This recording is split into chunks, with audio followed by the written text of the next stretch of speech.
안녕하세요. 크리스찬 독서실입니다. 오늘은 이찬수 목사님의 오늘을 견뎌라 라는 책 두 번째 시간입니다. 챕터 2 끝까지 지켜야 하는 것. 우리는 사도행전적 교회를 꿈꾼다 라는 책이 있다. 그 책에서 저자인 하영조 목사님은 이 땅에 오신 예수님에게 세 가지 비전이 있으셨다고 말한다. 주님의 세 가지 비전 중에서 첫 번째 비전은 십자가이다. 인생을 구원하기 위해 이 땅에 오신 주님은 33년의 기간 동안 온통 십자가에 초점을 맞추는 삶을 사셨다는 것이다. 그런가 하면 예수님은 두 번째로 교회를 세우시는 비전을 갖고 계셨다. 또 내게 이르노니 너는 베드로라. 내가 이 반석 위에 내 교회를 세우리니 음부의 권세가 이기지 못하리라. 그리고 세 번째로 예수님은 성령님을 우리에게 보내주시는 꿈을 가지고 계셨다는 것이다. 내가 아버지께로부터 너희에게 보낼 보혜사 곧 아버지께로부터 나오시는 진리의 성령이 오실 때에 그가 나를 증언하실 것이요. 십자가, 교회, 성령님의 세 가지 비전을 주님이 갖고 계셨다는 요지의 글을 읽으면서 새삼 교회란 것이 얼마나 소중한 존재인가 라는 마음이 들었고, 그런 교회를 섬기는 목회자로서 정말 잘해야겠다라는 다짐이 생겼다. 우리가 지금 살펴보고 있는 요한계시록에서도 교회에 대해 매우 중요하게 다루고 있다. 교회들을 향한 편지. 요한계시록의 주제를 정리하면 크게 세 가지로 나눌 수 있는데, 첫째가 마지막 때를 알려주는 종말론, 둘째가 예수님에 대해 알려주는 기독론, 세 번째가 교회론이다. 사실 요한계시록의 수신자는 개인이 아니라 교회이다. 요한은 아시아에 있는 7교회에 편지하노니. 또한 요한계시록 전체를 보면 크게 요한이 본 4가지 환상에 대해서 서술하고 있는데, 요한이 경험한 4가지 환상 중에 2가지는 교회에 관한 것이고 2가지는 세상 심판에 관한 것이다.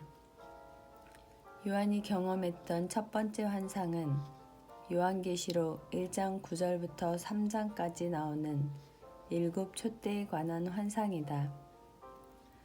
7 촛대는 당시 소아시아 지방에 있었던 7 교회를 의미하는 것으로 요한계시록에 나오는 첫 번째 환상의 주제는 교회이다. 두 번째 환상은 요한계시록 4장부터 16장까지 나오는 7인, 7 나팔, 7 대접에 관한 환상이다. 이것은 모두 타락한 세상을 향한 심판에 관한 메시지이다. 그러니까 두 번째 환상의 주제는 세상이라고 할 수 있다. 그런가 하면 세 번째 환상은 요한계시록 17장부터 20장까지 나오는 큰 성, 바벨론의 멸망에 관한 환상인데, 여기서 큰 성 바벨론은 세상을 상징하기 때문에 이 주제 역시 세상에 대한 심판이라고 할 수 있다. 마지막 네 번째 환상은 요한계시록 21장 1절부터 22장 5절까지 나오는 거룩한 성, 새 예루살렘에 관한 환상인데, 여기서 새 예루살렘은 완성된 교회를 상징하기 때문에 마지막 환상의 주제는 교회이다. 이것이 요한계시록의 큰 줄거리이다. 이런 맥락에서 말세를 살고 있는 우리가 요한계시록을 잘 읽으면 교회와 관련하여 많은 유익을 얻을 수 있다. 구체적으로 어떤 유익을 얻을 수 있을까? 먼저 요한계시록의 말씀은 비록 현실에서는 교회가 고난 중에 있지만 교회는 반드시 승리한다는 확신을 얻게 한다. 또한 말세의 교회들이 어떤 자세를 견지해야 하는가에 대한 많은 지침을 얻을 수 있다.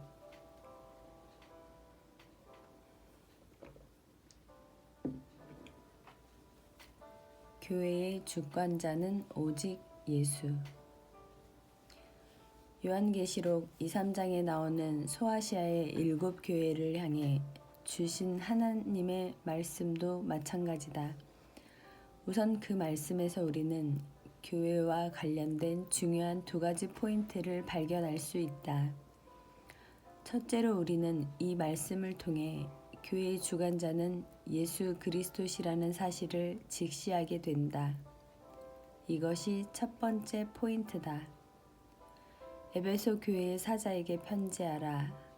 오른손에 있는 7 뼈를 붙잡고 7 금촛대 사이를 거니는 이가 이르시되, 주님은 자신을 7 뼈를 붙잡고 7 금촛대 사이를 거니시는 이라고 묘사하시는데, 여기 나오는 7 뼈과 7 촛대에 대해서는 요한계시록 1장 20절에 분명하게 설명되어 있다. 7 뼈는 7 교회의 사자요 7 촛대는 7 교회니라.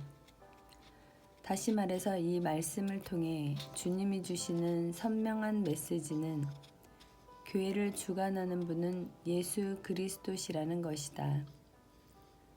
교회의 주관자는 목사도 아니고 장로도 아니고 권사도 집사도 아니다. 교회를 주관하시는 분은 오직 예수 그리스도시다.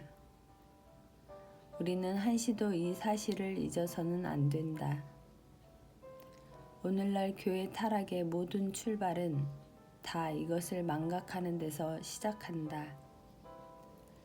이런 점에서 보면 나 같은 목회자가 훨씬 더 위험한 지점에 서 있다. 담임 목사랍시고 앞장서서 일하다 보면 문득문득 나 자신이 얼마나 위험에 노출되어 있는지 스스로 느끼곤 한다. 그렇기 때문에 날마다 자각해야 한다. 목사인 나는 그저 교회에 있어서 중요한 직책을 맡았을 뿐이지 내 존재 자체가 중요한 것이 아님을 인식하고 또한 자주 입으로 시인해야 한다. 이것을 잊는 것만큼 위험한 범죄 행위도 없기 때문이다. 교회에서는 주님 한 분만 중요하면 된다. 주님 외에 다른 사람 누구도 중요해선 안 되는 곳이 교회이다. 방해만 안 하면 된다. 내가 2009년에 안식년을 가질 때 안식년 가기 전 마지막 예배 광고 시간에 성도들에게 이런 인사를 했다. 제가 내일부터 안식년을 떠납니다. 1년 동안 제가 여러분 앞에서 사라져 드리겠습니다. 1년 동안 제가 분당 우리 교회에서 사라짐으로 말미암아 모든 성도님들이 분당 우리 교회에 이찬수라는 존재가 없어도 하나님의 교회가 손색 없이 유지된다는 사실을 깨달으실 때쯤 다시 돌아오겠습니다. 사실 교회를 개척하고 그때까지 하나님의 은혜로 교회가 세워지고 성장했기 때문에 안식년을 가져야겠다는 필요를 느낄 만큼 피곤하지도 지치지도 않았다. 그래서 안식년을 갖지 않으려다가 갑자기 마음이 바뀌었는데 그것은 이 사실을 깨달았기 때문이다. 교회란 곳이 담임 목사가 있으면 부흥하고 없으면 흔들리면 안 된다는 사실 말이다. 안식년을 다녀오면 이 부분에 대한 점검이 되리라 생각했다. 실제로 1년 가까이 안식년을 다녀왔는데도 교회는 아무런 문제 없이 오히려 더 부흥하고 성장했다. 섭섭할 정도로 그 기간 동안에 아쉬워하며 나를 찾는 성도들이 없었다. 지금도 이 교훈이 우리 교회에도 또 나에게도 절실하다. 간혹 나를 찾아와 이렇게 묻는 분들이 있다. 목사님, 교회 부흥의 비결이 뭡니까? 만약 후배들이 이런 질문을 하면 나는 무슨 그런 질문이 다 있느냐고 싫은 소리를 한다. 진짜 교회 부흥을 원하나? 담임 목사인 당신이 방해만 안 하면 교회는 부흥한다.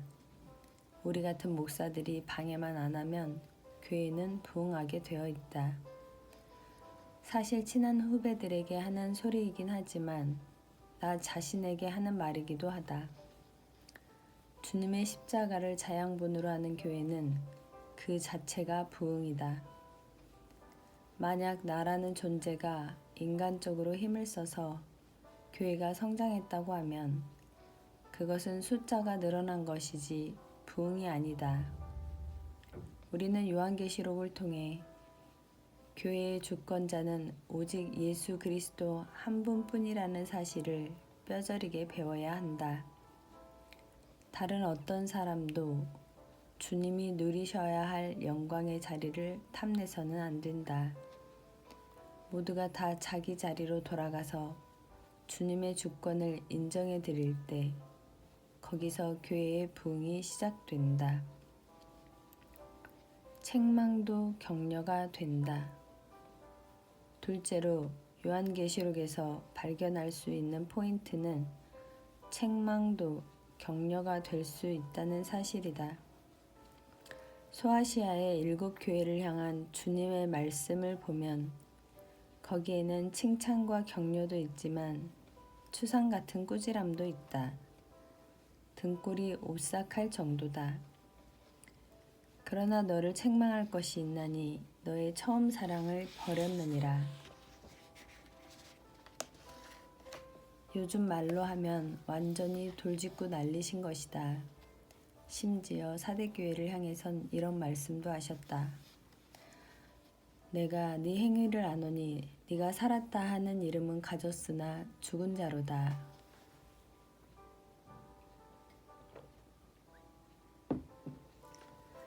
정말 추상 같은 꾸지람이다. 요한계시록은 말세를 사는 성도들을 격려하기 위해 쓴 편지인데 그런 계시록에 이런 책망이 있다는 것은 무엇을 의미하는가? 진정한 격려는 잘못을 잘못이라고 지적해서 그것을 고치도록 하는 것이지 그저 눈 감아주고 얼버무린 채 등만 두드려 주는 게 아니라는 것이다. 그런 의미에서 주님의 책망 역시 사랑 가득한 격렬한 것을 알아야 한다.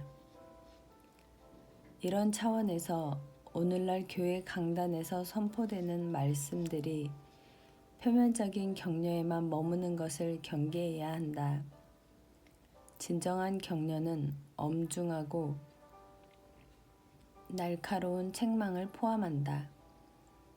하나님의 말씀을 받은 종으로서 때로는 힘든 성도를 따뜻하게 격려해야 하겠지만 때로는 악역도 맡아서 책망하고 꾸짖는 설교도 피하면 안 된다.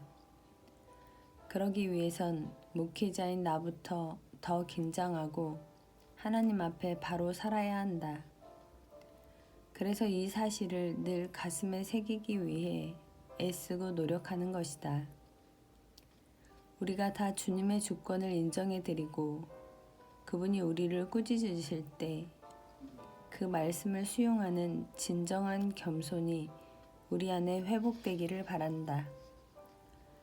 이 같은 전제 아래 소아시아 7 교회를 향해 주신 주님의 말씀들을 좀 더 구체적으로 살펴보자. 그 중에서도 에베소 교회를 향해 주신 말씀을 살펴보자. 진리를 잡았다. 에베소 교회에 대해 묵상하면서 말세를 맞은 이 시대의 교회들이 어떤 자세를 취해야 하는가에 대해 참으로 중요한 원칙을 발견했다.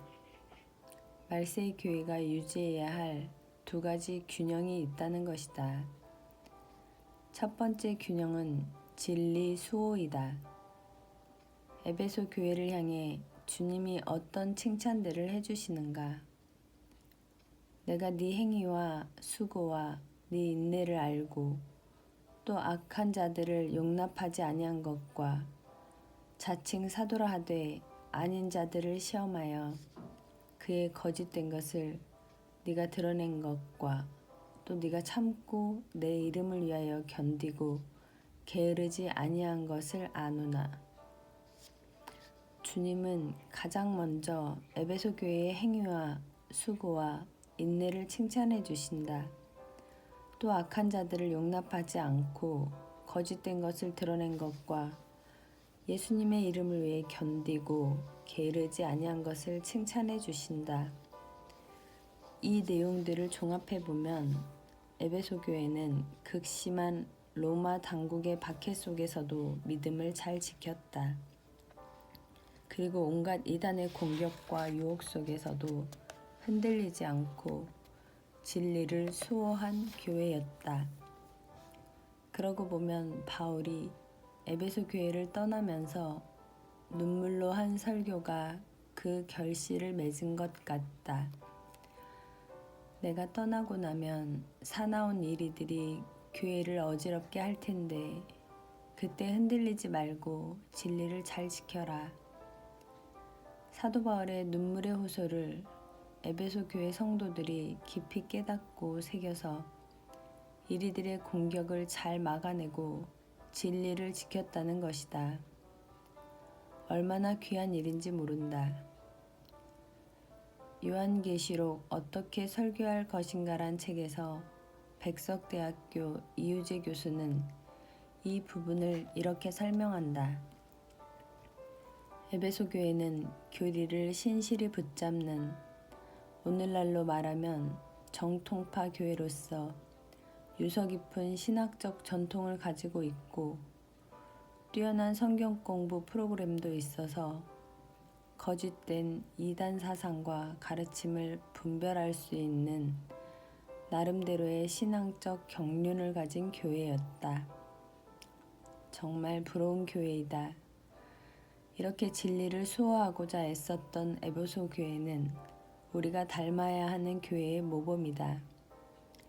특히 말세를 맞은 오늘 이 시대 교회들은 진리 수호라는 에베소 교회의 덕목을 배워야 한다. 이 시대는 진리가 모호해져 버린 시대이다. 진리가 모호하다 보니 이것도 진리 같고 저것도 진리 같다. 바로 이 모습이 오늘 우리 시대의 현실이다. 그렇기 때문에 우리가 영적으로 타협하기 쉬운 현실에 물들지 않기 위해서는 진리 수호에 대한 결단이 필요하다. 코끼리 다리도 코끼리고 코끼리 꼬리도 코끼리라고 인정하는 포용력은 우리에게 필요하나 단 한 가지 분명해야 하는 것은 코끼리를 보고 코끼리라고 해야지 콧불소를 만져놓고는 코끼리라고 우겨서는 안 된다는 것이다. 분명히 살아계신 하나님이 하나님 되심을 인정하는 진리 사수를 전제로 한 포용력이 되어야 한다. 우리는 모두 진리 수호에 힘썼던 에베소 교회처럼 하나님의 말씀을 사모하고 묵상하여 진리 수호를 위해 몸부림쳐야 한다.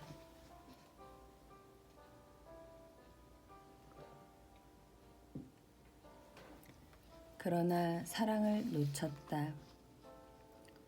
그런가 하면 교회가 견지해야 하는 두 번째 균형은 사랑 수호이다. 주님께 그렇게 칭찬 들었던 에베소 교회가 주님의 꾸지람을 듣게 된 부분이 있다.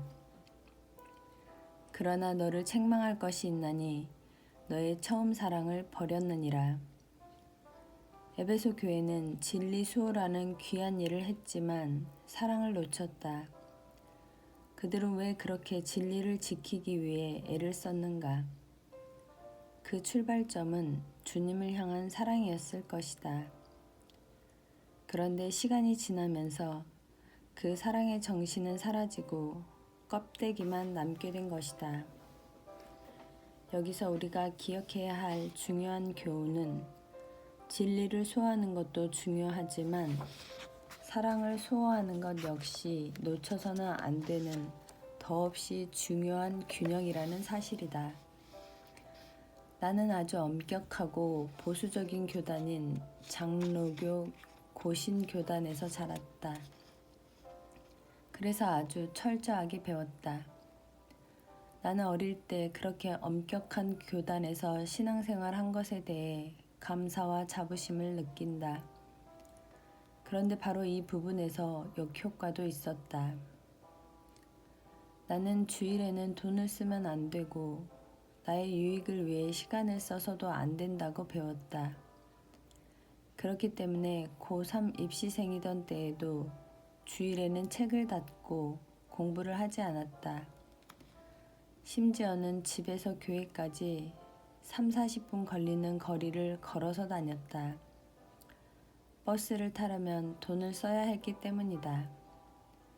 그리고 아침부터 주일학교 교사와 성가대로 봉사하고 대학부 멤버로 활동하면서 교회에서 점심으로 주는 잔치국수 한 그릇으로 하루를 버텼다.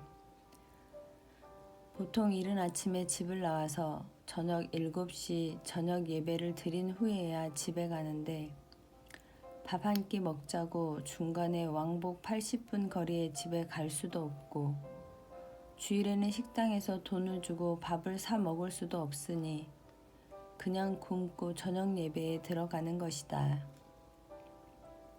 그리고 예배에 앉아 있으니 말씀이 귀에 들어오질 않았다. 제일 은혜로운 말씀은 설교를 빨리 끝내는 목사님의 말씀이었고 설교가 조금만 길어져도 목사님을 향한 미움이 싹트고 은혜가 안 되었다. 또 그 안에 담긴 정신은 모른 채 행위만 지키다 보니 정죄를 많이 하게 되었다. 나는 배고파 죽겠는데 옆에 앉은 사람에게서 짜장면 냄새가 솔솔 나면 속으로 얼마나 정죄했는지 모른다. 어떻게 주일날 돈을 주고 짜장면을 사 먹고 교회에 와? 그때에도 교회에 의식 있는 어른들 중에서 이런 말씀을 하는 분들이 계셨다. 우리에게 훌륭한 고신교단의 정신은 다 죽고 행위만 남아있는 것은 아닌가? 그때 그분들이 무엇을 염려했던 것인지 나중에 나이가 들어서야 이해가 됐다. 주일날 돈 안 쓰고 저녁 굶고 버스도 안 타는 그 행위 안에 어떤 마음이 담겨 있었는가? 주님을 더 잘 사랑하고자 더 잘 섬기고자 하는 정신이 담겨야 하는데 시간이 가면서 그 정신은 없어져 버리고 그저 기계적으로 습관적으로 행위만 지키게 되어버린 것이다. 오늘 우리도 이런 위험에 노출되어 있다. 예수 믿은 지 2-3년만 지나도 이런 정죄, 저런 정죄를 해대는 위험에 노출될 수 있다. 사랑 안에서 진리 잡기. 이처럼 진리 수호가 너무나 중요하지만 진리 수호가 제대로 된 진리 수호이기 위해서는 사랑의 수호가 필요하다. 우리가 진리를 왜 지켜야 하는가? 주님을 사랑하기 때문이다. 그것을 잃어버리고 나면 우리 내면이 경직되어 버린다. 마치 바리새인들처럼 말이다. 그러다 보니 사나워지는 것 아닌가. 간혹 문제가 생겨 두 파로 나뉘어 서로 싸우는 교회가 있다. 그런 교회에서 중재를 부탁해서 가서 이야기를 들어보면 정말 신기한 일이 벌어진다. 분명히 두 편으로 갈려 싸우고 있으니 진리에 비추어 어느 쪽은 틀리고 어느 쪽은 옳다는 판단이 서야 하는데 들어보면 둘 다 맞다. 참 신기한 일이다. 다 교회를 사랑하지만 진리를 수호하는데 너무나 극단적으로 치우쳐서 그것 때문에 싸우기 때문이다. 왜 이런 일이 일어나는지 너무 궁금했는데 성경에서 그 답을 찾았다. 오직 사랑 안에서 참된 것을 하여. 한글 성경에는 없지만 영어 성경에 보면 여기에 speaking이란 단어가 있다. Speaking the truth in love. 즉, 이 말씀은 사랑 안에서 진리를 말하는 것을 강조한 말씀이다. 왜 진리를 말하는 A파와 B파가 싸우는데 교회가 같이 망하는가? 그들이 진리는 사수했을지 몰라도 사랑을 잃어버렸기 때문이다.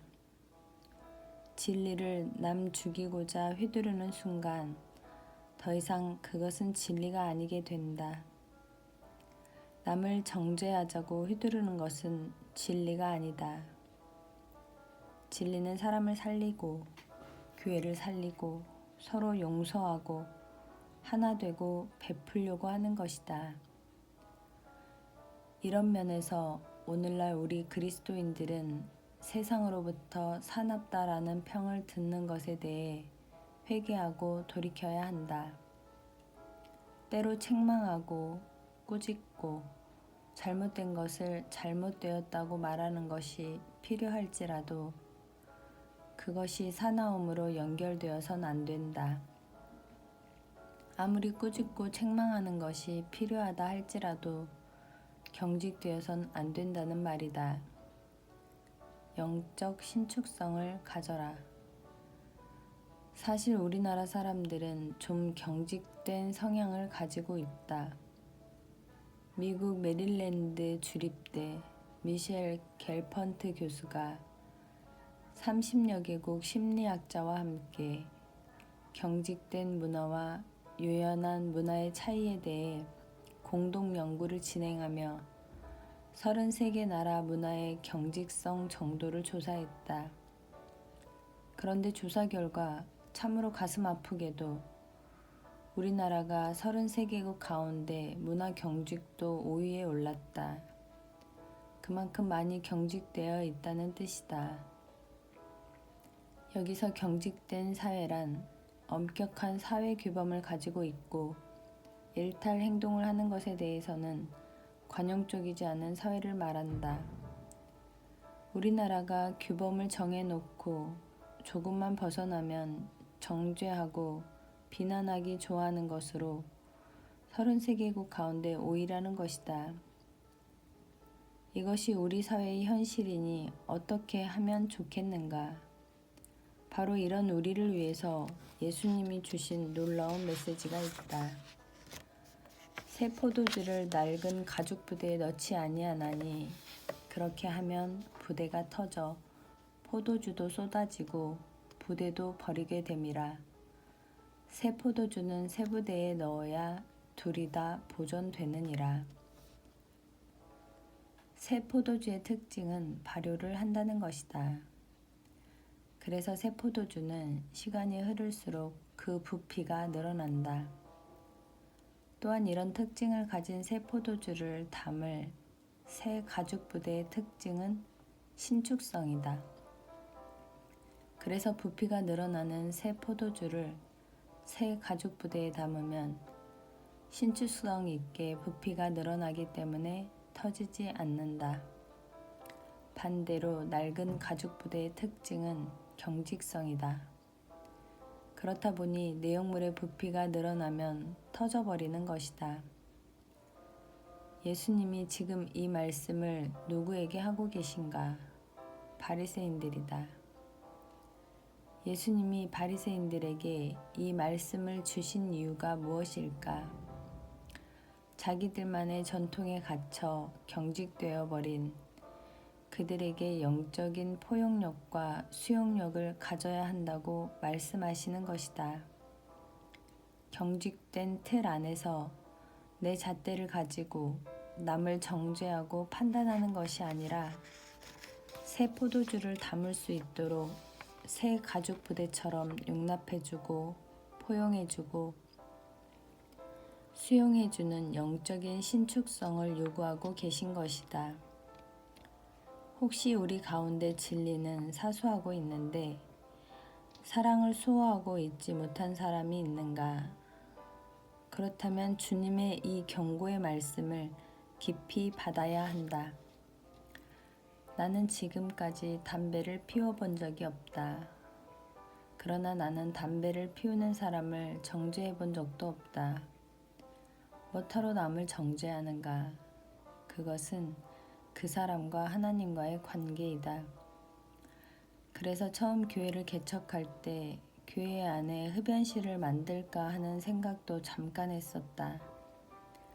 교회 개척 장소가 학교다 보니 실행에 옮기지 못했지만 지금도 내 생각에는 변함이 없다. 담배 안 피우고 교회 밖에서 방황하는 것보다 담배를 피우더라도 교회 안에서 구원의 도를 함께 나누는 것이 낫다. 물론 이것이 담배를 피우라고 권장하는 이야기는 아니다. 우리에게 영적인 신축성이 있어야 한다는 것이다. 게다가 나는 우리가 정죄하고 비난하지 않더라도 그가 은혜 받고 하나님의 사랑에 휩싸이면 그 은혜 안에서 담배를 끊는 능력이 나타날 줄 믿는다. 그러니 우리는 수용해주고 포용해주는 영적인 신축성을 발휘해야 한다. 해답은 하나님의 은혜. 이제 사랑을 수호해야 하고 영적인 신축성을 가져야 한다는 사실을 알게 된 우리는 무엇을 어떻게 해야 하는가? 주님이 그 대안을 주신다. 귀 있는 자는 성령이 교회들에게 하시는 말씀을 들을지어다. 이기는 그에게는 내가 하나님의 낙원에 있는 생명나무의 열매를 주어 먹게 하리라. 도덕적으로 결심한다고 신축성이 생기는 게 아니다. 하나님 앞에서 은혜를 받아야 한다. 미국에 계시면서도 늘 한국에서 목회하는 아들 걱정에 끊임없이 기도하시고 염려하시는 어머니는 내게 이런 말씀을 자주 하신다. 내 말 잘 들어라. 성도들은 은혜 받으면 순한 양이 되고 은혜 못 받으면 사나운 이리가 된다. 이 사실을 절대 잊지 마라. 그러니 목회하다가 어려운 일이 생길 때 인간관계로 풀고 정치로 풀고 펌밥 쓰려고 하지 말고 그럴 때일수록 더욱 은혜의 양식을 공급하려고 애써야 한다. 나는 이 말씀을 들을 때마다 이것이 정말 나를 향한 경고의 메시지로 들려진다. 나는 정말 인간적인 방법으로 목회하는 것이 아니라 하나님의 은혜의 통로로 쓰임받길 원한다. 하나님이 주신 은혜를 성도들에게 잘 공급하여 그 생명의 열매를 받아 먹고 누리는 교회가 된다면 성도들은 순한 양처럼 신축성 있고 포용력 있게 진리를 사수하는 동시에 사랑도 사수하여 용서하고 용납하는 데 앞장서는 균형 있는 그리스도인이 되리라 믿는다. 그러니 우리는 이 두 가지를 잊지 말고 하나님께 구해야 한다. 하나님의 은혜를 받아 영적인 신축성을 발휘하며 진리를 지키는 동시에 사랑을 지키는 두 가지 균형을 유지하게 해달라고 말이다. 그래서 진리를 사수하는 것과 사랑을 사수하는 것, 이 두 가지 균형을 갖추고 낡아빠진 헌 가죽부대가 아니라 새 가죽부대처럼 포용력과 신축성이 있는 유연한 그리스도인이 되기를 간절히 바란다. 감사합니다.